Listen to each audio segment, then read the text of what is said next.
At T-Mobile, our critical mission is providing unparalleled 5G coverage for when connectivity is mission critical.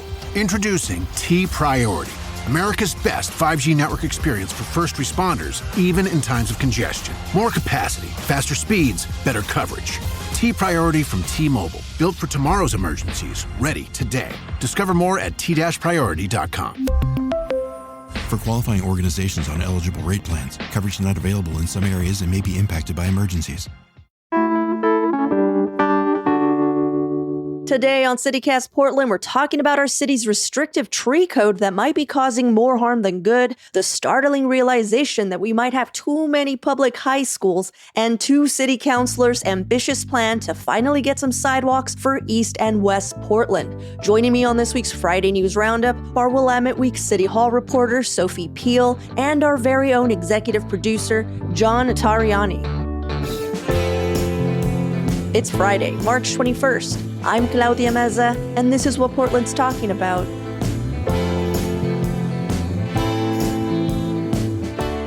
Welcome, everyone, to the Friday News Roundup. Sophie, John, thank you for hanging out with me this morning. Hi, Claudia. Hey, at the same time. I love it. In unison. We practiced it. Yeah. God, I hope you did. Sophie, it's been a minute. It's so nice to have you back. Thanks for having me. For those of you new to the show, today is a day we break down some of the biggest local stories of the week with some of the best and brightest journalists in town. But before we jump into the news, I usually ask an opening question so our listeners can get to know our guests a little better. And today's opening question is actually related to Monday's show, where we talked with Katie Rasmussen, a location manager who works on films and TV shows, about why Oregon is such a favored location to shoot in. And she had some really fun stories to share, which included her favorite films that were shot in town. But my question for you both is a little different. I want you to pick an actor you could totally see living in Portland, Oregon, like their vibe matches our city, and why. Oh, this one's easy for me. Oh my gosh. Okay. Go on, John. Yeah, right off. Willem Dafoe. Oh, that's a good one. You know, he's like kind of like weird and like charismatic, but not like big main character energy. You know, he's just like, I could see him like having some like really funky Portland hobby of being like really into kayaking or something. Or he works at Hippos for some reason. Yeah. Do you know what I mean? Like he just got a fun job at Hippos and he's just in the back and he's like, I fucking love these doorknobs. Yeah. Have you ever seen that video of him when like TikToker approaches him on the street? Yes. Like for like street style, but the guy doesn't know who he is. He has no idea who he is. Willem's just like super charming, but still kind of obviously knows he's the shit. Like that feels very Portland style for me. Okay, mine is just like very surface based on appearance. Jamie Lee Curtis. Oh, please. Like the short cropped white hair. 100%. 60-year-old white lady. I imagine her wearing like jeans that don't fit quite right and like a puffer jacket and glasses. And I don't know, I just could see her like walking down the street and fitting in with all the other people that look like her. Could we be so lucky? I freaking love that. You know her garden is like spectacular. Do you know what I mean? Like she's the one that like if you walk through and you look at a certain flower or whatever, she's going to run it and tell you what it is. Like I, just so you know, women who do that or men who do that, it's usually women though. I fucking love you. I love when that happens. I love when I'm just like, oh, look at this cool thing to like whoever I'm with and someone like runs out and they're like, let me tell you all about that. Yeah. You know? I love it. Well, mine is, I don't know if it's just because I'm watching this show, but it's Adam Scott. Oh. I can see that. Yeah. He has a quiet rage about him that really makes me feel like he would be like an activist here for some reason. Yeah. Do you know, like a sweet, like, I'm a really nice guy, but then you're just like, get him on a bike and he's going to bike lock your fucking car. Exactly. You can sort of stray from like charming to like total asshole. You could just see his like face, and I feel like that's a Portland quality. It is, yeah. Super passive aggressive. So sweet to just like, I'm going to fucking blow up your car. And you're just like, Jesus Christ. That's a good one. Yeah. That's a good one. Well, thank you all for your answers. On to the news of the week.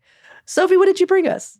So a couple weeks ago, I wrote a story about the city's tree code. It's Title 11, and the city council actually in 2011 passed it. And it was kind of the first time that the city had really had like a cohesive set of laws and regulations about what property owners could do with both the trees on their private property and also the trees that they are financially responsible for in the right of way in front of their property.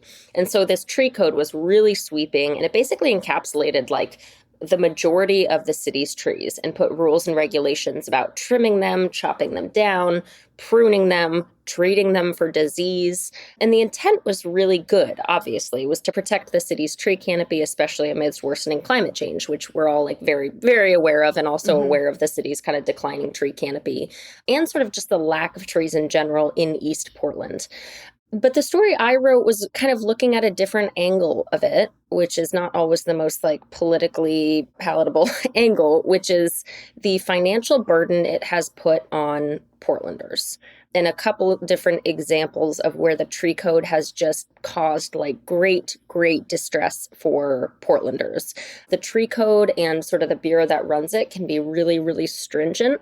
They are very by the book when it comes to financial penalties, when it comes to residents who are trying to take down a tree. And so a couple different examples that I looked at, there was a hair salon owner in Northeast Portland who had trimmed 3 trees in front of the building that she owned, in front of the salon. She had over trimmed them. And so urban forestry came out. They said, you've over trimmed your trees.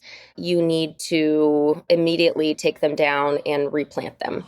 This woman who is Vietnamese, I think she came to the States when she was in her 30s. And she has a very real language barrier.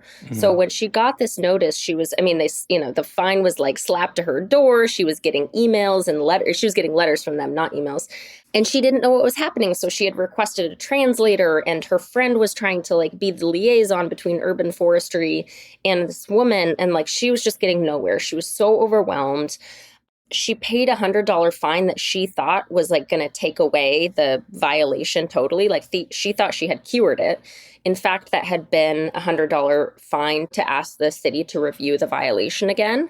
And they like upheld it. And so fast forward 2.5 years later, she did not know until 3 weeks ago that like the only way to cure this violation was to plant 3 new trees. So she now has gotten monthly bills, and she owes the city over $5,000. Oh my God. And she has been like in extreme emotional distress since that. She's like terrified that the city is going to come after her, basically. I mean, things are different in Vietnam with the government. This poor woman is so overwhelmed, and she's so over her skis. And this bureau has, I think she feels like, and her friend feels like, there's been very little empathy. There was also the winter storm of January 2024, in which a bunch of trees damaged or crushed houses. This is how I was introduced to this tree code, was actually your coverage at that time. Yeah. And there was a family that I had written about at the time where 2 years prior to the storm, they were really concerned about a Doug fir in their backyard. And they had asked urban forestry, like, look, hey, we're really scared this thing is going to crush our house. Can we remove it? Urban forestry said, nope, technically it's not dead, dying, or dangerous. It's also not within like 10 feet of your home, even though the tree was like 150 feet tall. So like, doesn't really matter if it's within 10 feet of the home. So they said no. So they didn't take down the tree. And during the storm, it basically crushed their home in 2 and like narrowly missed their 6-year-old daughter. And then urban forestry at the time had required them to request a retroactive removal permit for the tree that had crushed their home. And they don't hate trees. Like, none of these people hate trees. But they are, getting charged like sometimes tens of thousands of dollars to do this stuff. And they're scared for their life. They're scared for their kids. And it has just become like a nightmare, honestly. So, Sophie, surprise to me, I'm actually living through this right now. Oh. So I moved into a new house recently. And you remember when we had those huge windstorms a couple weeks ago? Well, our next door neighbor, who we were just getting to know, came over and knocked on our door and said, hey, by the way, I have a giant English walnut heritage tree in my backyard. And she's like, I can't do anything with it. I can't prune it. I can't cut it down, and like it's old, and like we're worried that it's sick. So like it's been there forever. So, but just like fair warning, like there's this huge tree during this giant windstorm and we can't do anything about it. So we think normal trees are like highly regulated by the tree code, and they are. Heritage trees are like in a league of their own. Another story, honestly, like the main story that I told was about this family in North Portland that had an English elm in their backyard. It was like tearing up the foundation of their home. They had gotten Dutch elm beetles, an infestation not good. In that home. And so they couldn't rent it. And like they're retired. That was their primary source of like retirement income, was that rental home. So they couldn't rent it for 2 years. They pleaded with urban forestry and the Urban Forestry Commission to let them take it down. I mean, I think that just needs to be a really creative Airbnb listing. Like Yeah, heritage tree, local wildlife. Yeah, local wildlife. Love that. Sorry. So they were like basically pleading with the city, with urban forestry and the Urban Forestry Commission for 3 months to let them take this tree down. You know, it's an elderly Black couple. They made the argument of like, look, this home is like the generational wealth that we want to pass on to our kids, and you guys won't let us take it down. And they had taken care of this tree with no complaints for 20 years. They had never asked the city for anything. There were like hundreds of beetles in their home showing up every single day. And they're like, we don't know what else to do. They had exterminators out who had like done rounds of treatment and it wasn't doing anything. They had done sidewalk repairs to deal with the damage. I mean, they had done everything like humanly possible. Right. And it was a really emotional 3 months for them. And then finally, after a lot of drama on the Urban Forestry Commission, the commission decided to recommend delisting to the city council. And then when it got to the city council, it was like, of course we're going to let you guys remove it. There was like so little discussion. They were like, this is so obvious. It's the lack of common sense and the lack of empathy. Also just like human people, tree. And just that distinction of like, why are we all living in the city? Is it to exist for the trees, or is it because we live in the city and we want a good city to live in? I don't know if it was you who wrote it, but you're like, of not seeing the forest from the trees, you know? And it was like so dead on. Very nicely placed pun, by the way. But what I was going to say, Sophie, was that, you know, you brought up the Vietnamese woman and that language barrier and all that. I don't think many people actually know about the tree code. It's just not a thing that you move into a place and it comes with the place, like, hey, by the way.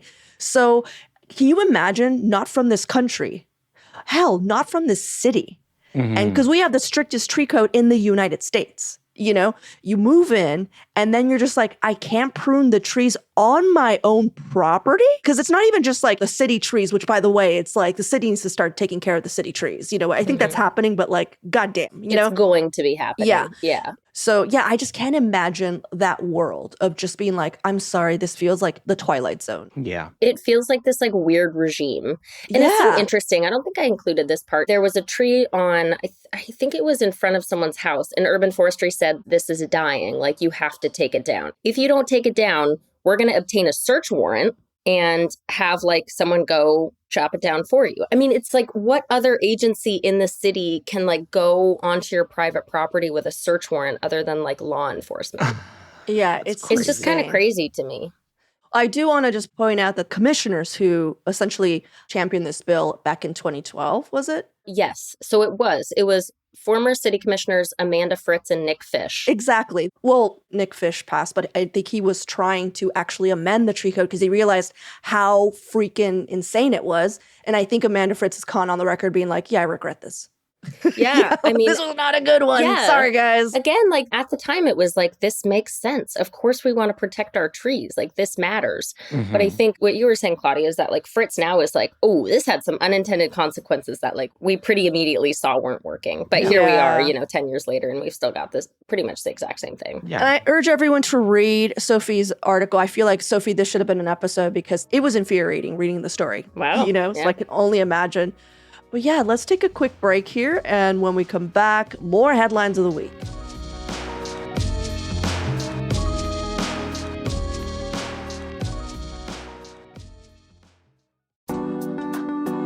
On March 28th, the Portland State University Center for Entrepreneurship is hosting their annual Clean Tech Challenge Finals. Now, that's PSU's premier invention competition, which gives student teams $1,000 in grant funding and then 10 weeks to develop innovative prototypes. And this year, they're also adding a brand new companion competition, the Everyday Entrepreneur, which opens up the opportunity to develop and pitch all other business ideas, no prototypes required. You can watch this all play out like our own local Shark Tank, where all 12 teams showcase their hard work and compete live for $3,000 in prizes. The winner of the Clean Tech Challenge is then invited to represent PSU at Oregon's only statewide collegiate invention competition, Invent Oregon, this June. The event is absolutely free, and cosplaying as your favorite invention of the last century is highly encouraged, no matter how many weird looks you're getting. To register, head to the link in our show notes. This episode is sponsored by Babbel. Are you holding back on foreign travel plans this year because you're afraid of the language gap? I'm not, because I have Babbel. I'm David Plotz, the CEO of CityCast, and I'm learning Spanish on Babbel, getting ready for a trip to Mexico City. Babbel is the language learning app that gets you talking. Babbel's quick 10-minute lessons, handcrafted by over 200 language experts, get you to begin speaking your new language in 3 weeks or at whatever pace you choose. Babbel's tips and tools are inspired by the real-life stuff you actually need when communicating. With a focus on conversation, you'll be ready to talk wherever you go. Babbel has given me great lessons on getting directions, ordering in a restaurant, and making plans. And of all the things I'm doing in Mexico City, I'm probably most excited about the soccer game we're going to. So I was excited to learn how to cheer from Babbel. That'll be me you'll hear yelling, "Fuerza Tigres! Fuerza Tigres!" With over 16 million subscriptions sold, Babbel's 14 award-winning language courses are backed by a 20-day money-back guarantee. Let's get more of you talking in a new language.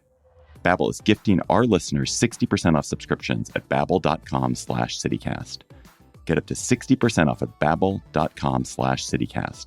Spelled BABBEL.com/citycast. Babbel.com/citycast. Rules and restrictions may apply. Okay, so I'm looking at how Portland has too many high schools, at least according to this report by Willamette Week's Joanna Ho. So here's the problem. Portland Public School District is on track to overbuild and overinvest in high schools when enrollment numbers are in steep decline. Currently, the Portland School District enrolls about 13,000 students across 9 major high schools. But in about a decade, population researchers at Portland State University Project are predicting that those same 9 schools will hold just under 11,000 students. So why does this matter? We all know that PPS has very limited funds, and they have more than 9 high schools to fund and take care of. So spending a bunch of money on high schools that there might be no students for just seems a little wasteful. Also, we're at a crossroads, of sorts, regarding a $1.83 billion property tax bond Portland Public Schools is going to ask voters to approve in May. So back in 2012, the board made a promise to then 2012 voters that it would completely upgrade all 9 high schools. So Portland taxpayers have already spent a ton of money renovating 6 of our public high schools in the past decade.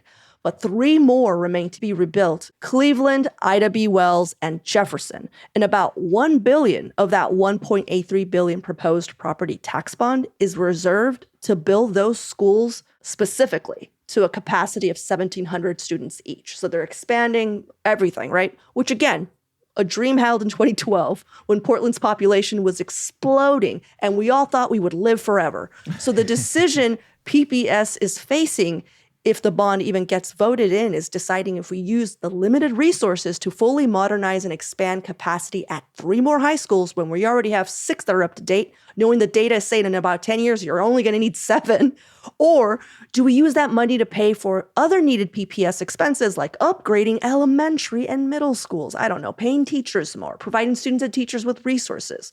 So here are the pros, just real quick, for building out. Because, immediately, modernized school attracts families. Like a classic, if you build it, they will come. That was actually said in the article. Someone from the board was just like, if you build it, they will come. You also don't want to get into a situation where you build schools only to capacity, because ultimately this expected decline in high school students is just a prediction. We don't know what's going to happen in 10 years. There's also what happened with Roosevelt High School. That school was modernized to only hold about 1,300 students when its enrollment was low, about 950 or so. And it's since skyrocketed more than 1,400 students. And I gotta say, it's a gorgeous school. I ride my bike by it every time I go to town, and I give it one of these. I go, It's a little cat call. Yeah, because it's like you see this gorgeous, Back to the Future-esque, tower. It has this modernized feel, but also an old school, old school, old school. Yeah, old school. Yeah. Yeah. The school district has had to actually install multiple costly additions since it reopened, ultimately to hold a capacity of about 1,600. So they learned the hard way that it is more efficient to build out the first time around. And according to some members in the PPS board, the same has happened at other modernized schools. Basically, the moment it got a glow up, enrollment shot up. So the other pro is we don't have to decide which school not to modernize. Because imagine having to tell parents or students at either Cleveland, IDBUL, or Jefferson that they're closing their school down. Like, not it, you know? And here are like the cons for building out, which are very small here. The cons are Carrie Hanel, a senior associate partner at Bellwether, an education consulting firm, put it, when districts have too many sites given the enrollment, they're spreading their operating funds thinly across the district. And that reduces the opportunities students can have, which is like, well put, like, yeah. Also, wasting taxpayer money is annoying. So before I share some other options the district is considering, like, what do you guys think? I mean, today in jobs, I'm glad I don't have Portland school board member, because this is just kind of an impossible decision, right? We've talked a lot in the past week about the blowback that has come from the suggestion of closing a community center. Like, the impact that closing a primary public school in a neighborhood would be like 100 times more devastating. But at the same time, to like maintain all of this infrastructure, if we don't have the people to use it and like the funding from students to be able to actually keep these buildings healthy. And, you know, I think a part of the deterioration up to this point is because of flagging enrollment, you know, which then dovetails into less money for maintenance.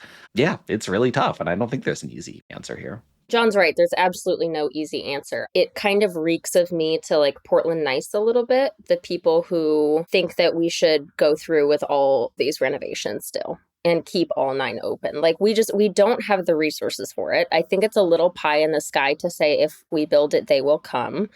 Like, that's not placing the reality like in the context that we have right now of Portland's not doing so hot. And our enrollment numbers are declining, and we don't really have reason to think that they're going to like spike back up. Like, we can't really foresee that. And this is like too late to change, but it is a shame that we basically picked the 3 most diverse schools to renovate last. Well, I wonder why. Isn't that interesting? Like, I think if that weren't the case, like, it would be easier to say either we're going to scale back these renovations or we're going to close the school. I don't know if they're the 3 most diverse high schools that are. Roosevelt actually is pretty historically. No, for sure. Yeah. And I don't know if they're like 1, 2, and 3, but like they're up there. They are on the top of the list for most diverse and probably most underfunded in general. And so that to me is just like a shame. But it feels very parallel to the city's like parks and transportation bureaus, and that we like new shiny things because that's what's like exciting to people, and that's what feels like politically viable and popular, but then we can't maintain them, and so we just stretch our resources thinner and thinner, and then things like go to shit. And I feel like that could be the same situation here. And I would add just briefly, like, the other option to just sort of like let the status quo ride also feels really unethical. To just let these buildings continue to decay and fall apart and use them as schools also feels like an option that we can't really consider. Yeah. Well, here's some options that the district is considering. So immediately, PPS Superintendent Dr. Kimberly Armstrong announced the district was gearing up for conversations later this spring about, you know, enrollment balancing, because it's not just high schools that are down. It's just a population issue across, and it's not just Portland. So just don't get down on Portland. And this nobody wants to have kids. I don't know why. But basically, she's like, hey, we are discussing school closures. Like, that is an option that they just sacrifice 1 or 2 of these schools scheduled to be modernized. There's also the option to stay with the 2012 plan, finish building out all the schools, but smaller. So instead of a 1,700 capacity, which was the promise, some get 900 or 1,300, you know? The other one, which I found interesting, and honestly, I was like, tell me more, was turning schools into magnet programs that offer specific trades or even collaborated with cities to double city library spaces as school library spaces, thus saving costs on libraries. So basically what they're saying is like, hey, we have these buildings. Do we tear them down or do we keep them and utilize them within the system and within the city? And we don't have to be as costly as like putting in a gym, putting on all these classes, making sure there's all these bathrooms. You know what I mean? All the things. It's just like we use it as a larger space for something that's more useful for everyone involved. Or we do these very specific magnet schools, because I went to a magnet school and we did not have like sports. In podcasting? It all led up to this moment. That's why I'm so good. Could you imagine? In 10 years, it's going to happen. No, I went to an art high school. And Portland actually doesn't have one. Yeah. And I think that Portland actually would benefit from an art high school. So that to me, I was just like, not a bad idea. You know? I mean, that actually sounds really interesting to me, because the thing that I got really thinking about was like, okay, what goes into redrawing attendance boundaries, right? If we have some schools like Roosevelt that are completely overstuffed with students and other ones that are really important but don't have the same amount of attendance, like how do we reset those boundaries? And creating magnet schools that pull from the whole city with specialized education. Exactly. Yeah, I like it. I know. Let's do it, Claudia. Let's do it. Let's do it. You know what? We figured it out for you, the district. But check out the article. We're going to put a link on it because there are more to come from what I can see. It's a series. And next week, Joanna Ho is going to be actually writing about some suggestions that Willamette Week might have, which I cannot wait to read. Really? Yeah. Uh-oh, Sophie, that deadline's coming up real quick. Wait, us? No way. Well, I think, that they've probably asked a lot of people. So they've collected it. So I'm excited about that. I'm like, what else is there? All right, well, let's take a quick break here. And when we come back, John is going to wow us.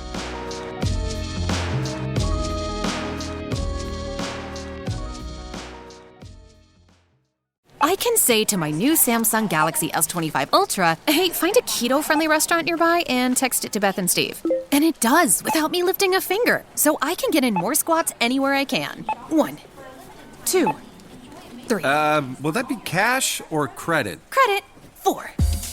Galaxy S25 Ultra, the AI companion that does the heavy lifting so you can do you. Get yours at Samsung.com. Compatible with select apps. Requires Google Gemini account. Results may vary based on input. Check responses for accuracy. Lowe's knows what makes SpringFest savings even better are member-only doorbuster deals. Right now, rewards members can save $40 on an Allen & Roth Chesler Gold faucet. Was $99, now $59. Plus, save $110 on a Cobalt 40-volt battery trimmer and blower combo kit. Was $279, now $169. Lowe's, we help, you save. Valid through 3/24 while supplies last. Program subject to terms and conditions. Details at lowes.com/terms. Subject to change. All right, John, what caught your eye this week? Yeah, I have the unenviable position of trying to explain Sophie Peel's reporting back to her. So this is an article that you wrote, We'll Sophie. probably do it better than I do. By Sophie Peel of Willamette Week. I'm also pulling on some reporting by Shane Dixon Kavanaugh over at the Oregonian. Sophie, this week you wrote about sidewalks and a new plan that is being hatched to boost sidewalks in certain parts of the city. We've talked about it on the show. Certain parts of the city, especially like out to the east and in the west, these were areas that were annexed into the city in the 80s and 90s after they'd already been developed. And because of that, a lot of them just don't have sidewalks.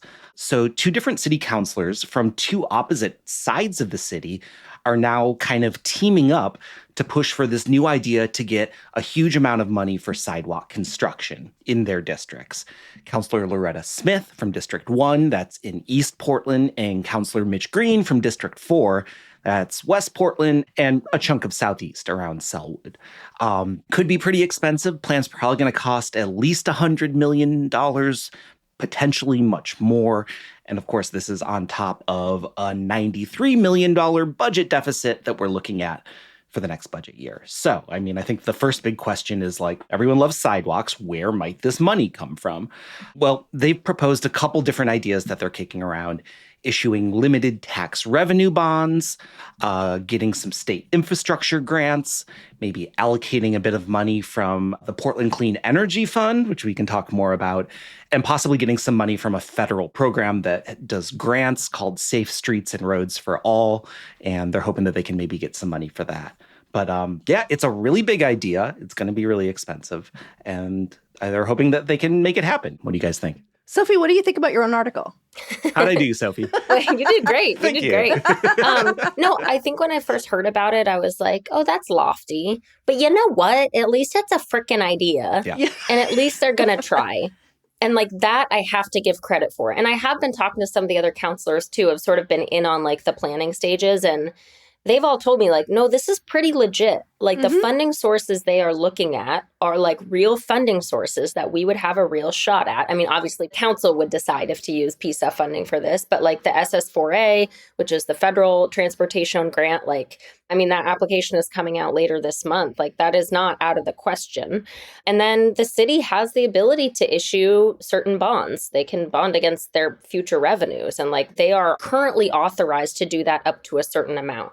And so if they are able to like cobble together all these different funding sources, I think it's incredible. I also think what really stuck out to me about this is like you've got two councilors that are sort of like oil and vinegar. They could not have more different sort of like political backgrounds. Politically, but also just like temperament and the way they go about things. And like, it's cool to me that we've got these two councilors that I don't feel like in the previous form of government, we would have had two councilors who are so different, like team up on this. And that makes me feel quite hopeful. And, you know, an idea is easy and the actual implementation of an idea is not easy. But it feels like heartening to me. Also from different sides of the city that kind of have like in a lot of ways District 1 and District 4. I mean, of course they have similar, like it's all Portland, but like they have different concerns. And yet on this one, they are like kind of in the same boat. I got sort of thinking about the committee algebra here, right? So they are both a part of the Transportation and Infrastructure Committee. Another person on that committee is Olivia Clark, also District 4, which means that together District 4, District 1 have a majority on this committee. And it's like, oh, maybe this is a way that different sort of factions in the city can like team up to like push through projects that are going to like actually benefit different parts of the city as well. Can I come in with some naysaying? Even though my heart isn't in it? Oh, I'll back you up on the naysaying. Okay, well, immediately. Like, we're not even talking about the funding. Why D1 and D4? I mean, for sure, we know why D1. But like, we don't have sidewalks in a lot of other areas as well. And when you look at the pedestrian deaths, it would be D1 and D2 with the most pedestrian deaths. And if we were like looking at safety, I say we would look at solutions that really focus on pedestrian deaths. Sidewalks is a big deal, and accessibility, all that. But that's one where I'm just like, again, you guys, I love this idea. But I'm just thinking about like when you, Sophie, wrote down pedestrian deaths, I'm like, well, that's not lining up with who is talking right now. Yeah, I mean, the most pedestrian deaths happen in District 1, for sure. And yes, I think the second most amount is District 2. What I will say, though, is like sidewalks are not the only traffic safety measure. That's exactly what great. I'm saying. That's super helpful. That's exactly what I'm saying. And D1 and D4 have the least amount of sidewalks, just surface area-wise. District 2 has the second amount of traffic deaths, and that's correct. But like, that's different types of not that they all have, like every street in District 2 has sidewalks. You're exactly saying my point, though. You're exactly saying my point. Is like, if we just do sidewalks, are we really going to be tackling the major problem, which is pedestrian deaths? Again, naysaying when I really want sidewalks for D1. The other one is, what if this becomes like a like a PPS bond thing where they're just like, well, we couldn't get it this round. What about we all do about, like, guys, how about everyone pitches in? And it's like, now we got a new fucking sidewalk tax. That is the other. And the costs continue to escalate over time because for whatever reason, sidewalks become more and more expensive. Those are my two naysaying points. And again, I will wrap this up by saying, I love this idea. But it's just like these 2 points that, like, you know what I mean? That come up behind your head when you're just like, I love this idea. Shut up, brain. Yeah. I mean, I also love this idea. Here's a little bit more naysaying coming from the Oregonian. Number one, they report that the Transportation Bureau is planning to spend $1 million this summer to create about 3 blocks of new sidewalk around a part of Northeast 42nd Avenue between Killingsworth and Holman. Okay. So 3 blocks, $1 million. In Southwest Portland, there's 46 miles of streets with no sidewalks. In East Portland, it's 20 miles. So again, 3 blocks, $1 million versus like over 60 miles of roads with no sidewalks. So the idea that we're going to be able to get this done cheaply and efficiently is difficult. Plus, also pointed out that the transportation maintenance backlog is over $6 billion. So, when we're talking about what we need to already maintain on our roads, we are deep, deep, deep in the hole too. So, like a pothole. Like a pothole. Like a sinkhole. Well, again, all the luck to Loretta Smith and Mitch Green, because I'm just so glad someone is tackling this. Someone is thinking about it. Like you said, Sophie, like, wow, an idea. And not only an idea that's been yelled for the history of Portland. Just like, wouldn't it be cool if we did this? So I'm hoping that it works out for everyone. But no matter what, it's going to be a decision like, do we fix potholes or do we make sidewalks? A sidewalk for every pothole. There's a slogan. Ooh, I love it. We'll just rim the pothole, just a little around the edge of it. A crosswalk for every pothole. A crosswalk for every pothole. We've solved so many problems here today, Claudia. We really it's amazing. do. Oh my God. Well, you guys, thank you so much for hanging out with me this morning, going through some of Sophie's headlines this week. Really appreciate it, Sophie. This week in Sophie Peel's reporting. Yeah, and Joanna Ho. This was actually a Willamette Week joint, this whole episode. Yeah. So thank you so much, you guys, for hanging out with me and everyone at home listening. I hope you have a wonderful weekend. Thanks, Claudia. Yeah, thanks. That's all for today here on CityCast Portland. Thank you so much for listening. Our production team this week was John Notarianni, Julia Fiaioni, Myron Kaplan, and Natalie Rivera. Our Hey Portland newsletter editor is Rachel Monahan, and our host is me, Claudia Meza. Original music by Jenny Conley and Steven Drizos. Additional music by Epidemic Sound and All the Kimonos. We'll be back Monday morning with more from around the city. Until then, see you at Slim's.